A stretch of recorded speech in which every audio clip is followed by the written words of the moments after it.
everybody, and welcome back to the WCS Season Finals. I am Artosis, and only Artosis, because I am casting this group completely alone to a wonderful audience that came out way too early. I can't believe it. You guys are awesome to be here. All right, it looks like we're going to go ahead and jump right in and look at these players. Here we have TLO, the German Zerg player. Used to be a Terran, used to be a Starcraft 1 player as well. In fact, I think he played mostly Protoss in Starcraft 1, so he's kind of been all over the place. Really has gotten a lot better recently. You know, he had some success back in the beta of Wings of Liberty, and then early on as well, and kind of fell off. And normally when that happens to someone, you never see them again. But TLO is extremely hardworking and doing a great job. He keeps his own highly intelligent thinking style. Still very creative, yet is backing it up nowadays with really good mechanics. And then, of course, we have this man, perhaps the most talented foreigner of all time. He's ridiculous. He kind of came out of nowhere. He was a pretty good Warcraft 3 player. Then in Starcraft 2, he was like okay during the beta. And a few months after it came out, suddenly he just started beating everybody. And in fact, he has done something probably no one will ever do again, which is just win tons of tournaments in a row against Koreans. You know, unfortunately, has announced his retirement on August 15th. It's going to be a great loss to Starcraft to see him go, but he's still playing like a god right now. Maybe going to go out with a big bang. This tournament, definitely one of the last really big ones that he's in. So we'll see how far he can get here. Of course, he got second in Europe. TLO ended up getting 5th place. A nice little audience over there, but nicer audience over here. Coming all the way down to Gangnam so early in the morning to listen to me just very analytically and very calmly cast everything so I don't lose my voice. Thank you very much. For anyone watching at home, yeah, I'm going to be casting solo all day long. Down here for the first half, up there for the second. And it's going to be completely analytical. There's no way I can scream about all these fights and not lose my voice. So, this is going to be ZVZ, and in fact, there's a lot of Zergs in this tournament. And ZVZ is kind of in a funny spot where no one knows exactly what to do right now.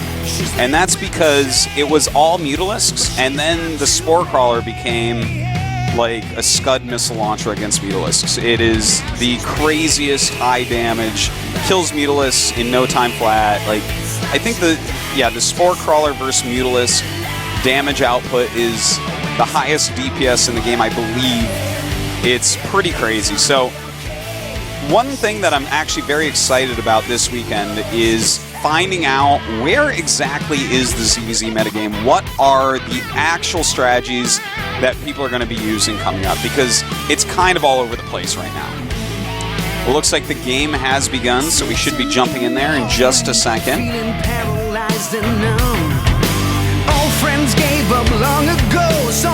And yeah, we'll go ahead and jump in that game in just a second here.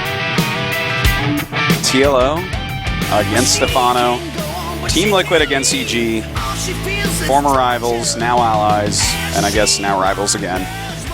All right, down here in the bottom left, he's our German Zerg player. He is Liquid TLO from Europe.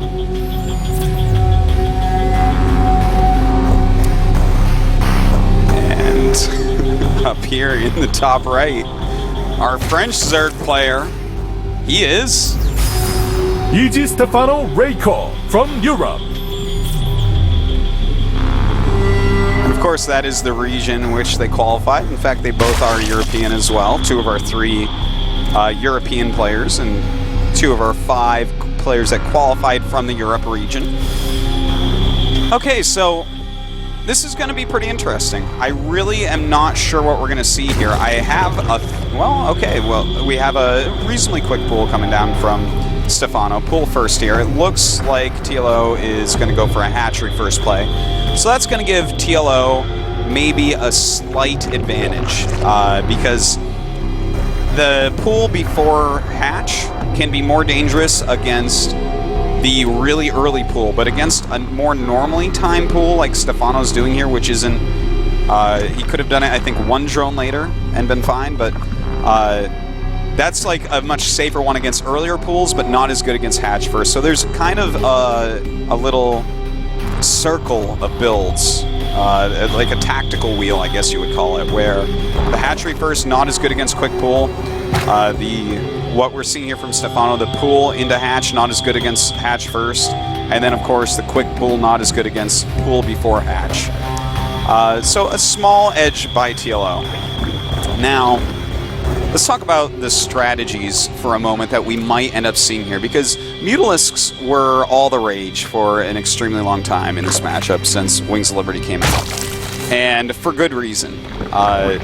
You know, they're so much better in Heart of the Swarm. They regenerate, they move quicker, and fungal growth is a lot worse. It's a projectile, it's slower. It's just not as good to go infestors anymore, which made the Mutalisks very worthwhile, because it's very actually hard to kill them with fungal growths, and they just heal if you don't kill them completely. Game paused. And now we're going to have a pause. So, the scariest thing in the entire world for a solo caster to encounter, the pause in-game. Alright, so I guess I'll just use what I was going to use to eat up the early game until action during the pause break. Hopefully the pause break is pretty quick. So going back, talking about mutas, they became very good in Heart of the Swarm. In fact, so good that it dominated ZVZ. We weren't seeing a whole lot of other things. Like there was Zergling and Baneling all-ins, there were some Roach all-ins, and then there was Mutalisk play. Now, they went ahead and ended up buffing the Spore Crawler against just biological, so it does super duper extra damage against flying Zerg units. Like ridiculous, insane amounts of damage. Like 2 Spore Crawlers are going to keep 15 mutas basically at bay. So this has changed things a lot. No one knows exactly what to do right now, because mutas are still good, but you can't just break bases with them anymore.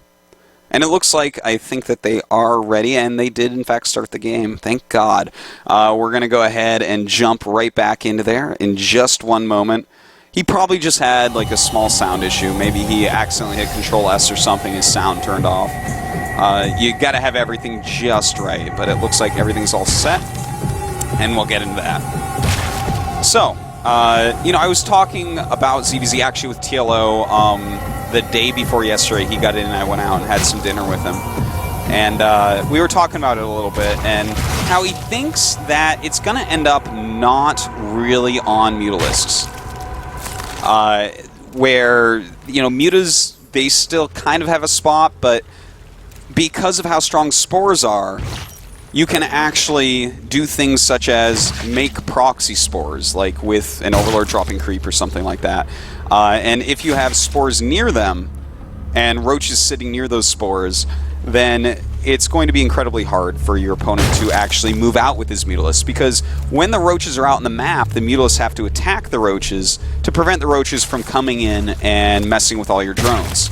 So if they're sitting nearby at a fortified position, like really close to your base, the Mutalisks actually have to sit at home. They can't go counterattack, because then roaches walk in, and roaches walking a short distance to attack you, as opposed to your mutas flying across the map, well, obviously the roaches are going to win that base trade scenario. So, that could end up happening.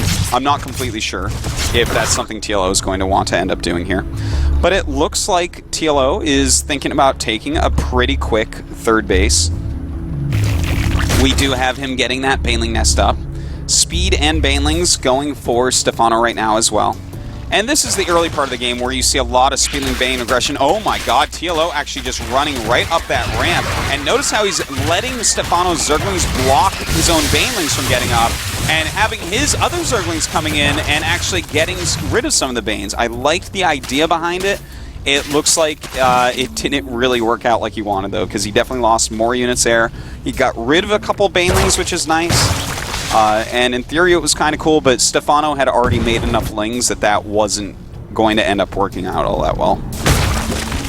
So Stephano is the one going into layer first, very important to note, whereas it looks like TLO is kind of putting his stake in the sand and saying that he is going to expand. This is going to be rough, though. They both are making Banelings. But does TLO actually have enough Zerglings after losing all the ones he just lost? Now that was a nice baneling by TLO. The second one not quite as good. More and more Zerglings funneling down here, but it all comes down to these banelings and how they connect.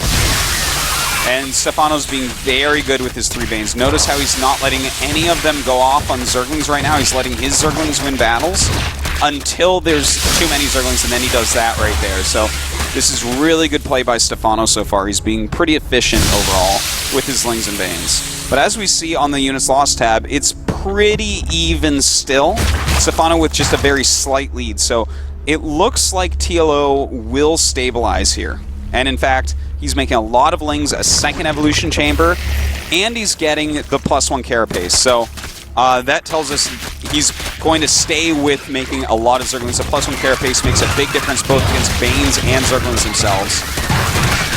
Now a good save here by Stephano, getting rid of a lot of those Morphing Banes, but this is a lot of incoming Zerglings, and Stephano is going to need Banelings to deal with this, and it looks like he's just hatching Zerglings right now. So TLO is actually getting a pretty big lead here, especially with that one Baneling walking up. He gets even more Zergling kills. He's actually going to get this hatchery. And if you kill your opponent's hatchery and they don't kill yours, all you have to do is sit back and defend and make a lot of units and then eventually start attacking. But the first thing you do is make sure you don't lose your third in their counterattack. And in fact, if he gets that Spire, this is just basically... He's so far ahead. You actually can't say it's over in this matchup. Oh my god, that was so close. Good thing he had those Banelings. But he needs to save this hatchery, because if he loses that, we're suddenly very much even. And it looks like he forces a cancel on that Spire. Really well done. That is really nice, because as we see in the bank of Stephano, he actually has about 600 gas, so he wanted to get those Mutas out to help put on that pressure, clear the Overlords for Spore Crawlers. None of that has to be done for a long time for TLO now. He has plenty of time to sit back, continue to make Lings, continue to drone, and not waste anything on static D against those Mutas. Okay, so looking at those stats, a lot more workers right now for TLO, and he kept his third base alive. As long as he keeps that alive, he's like actually really outplaying Stephano right now, which I'm sure a lot of people didn't really think would occur. Of course, that's Stephano, the best foreigner of all time. But TLO, he's got a solid plan. He's executing very well. And look at this defense. You know, he's got that Spine Crawler. He's got a great SimCity going on, a really good Queen placement, and he keeps it alive. And this is getting to be too much for Stephano. TLO is like really starting to crush him here. I like that choice. The drones were being pulled really well in between the Spine and the Queen. He's going to lose quite a few Banes there. So he just takes that out, and that's going to help the rest of his offense. Now, with the Spires done, but Stephano right now has to make mostly Zerglings and Banelings to stay alive, and GG, that's it. TLO actually just vastly outplayed Stephano there. He had a really good plan, and he followed through with it. It was kind of interesting how he decided, okay, I'm going to take that very quick third.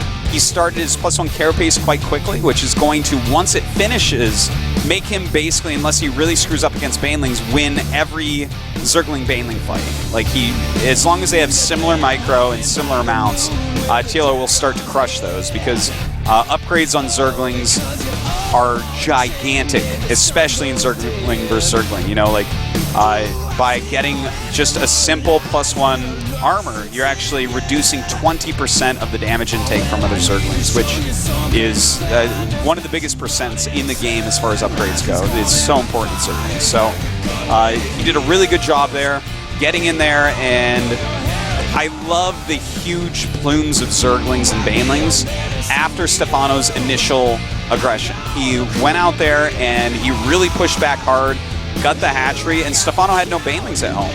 You know, there was the one moment where TLO ran up past the ramp, lost some Zerglings, forced a couple Banelings to die. Stephano goes to the counterattack, realizing he has a Zergling advantage, but TLO knows that that's going to come because it just kind of makes sense for Stephano to do that, and makes his own huge amount, makes a lot of Banelings over there, and suddenly without counter Banelings, like when Zergling Baneling comes, if you don't have your own Banelings, you're trying to fight with only Zerglings, you simply cannot win. So he killed the hatchery, then barely held his own, and that alone gave him such an edge, like an almost immeasurable edge. He just, as I said, you just kind of defend for a little bit there, and if they're still in the game, you start attacking.